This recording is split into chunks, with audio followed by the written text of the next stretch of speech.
Understanding, not set in stone, an English phrase explained.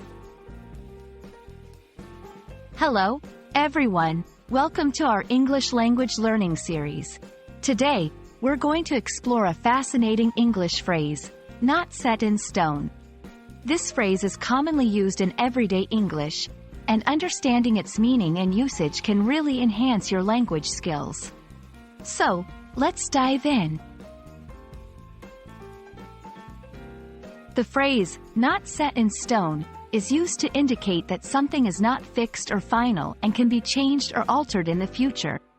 It originates from the idea that once something is carved into stone, like an inscription or a law, it is permanent and unchangeable. Therefore, if something is not set in stone, it is still open to modification or reconsideration. To help you understand better, let's look at some examples. The plans for our project are not set in stone yet, so we can still make changes. Remember, these dates are not set in stone.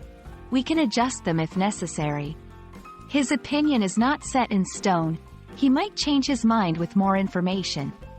In these examples, you can see that the phrase is often used in the context of plans, decisions, or opinions that are still flexible or open to change. Understanding synonyms can broaden your vocabulary. Here are some phrases with similar meanings.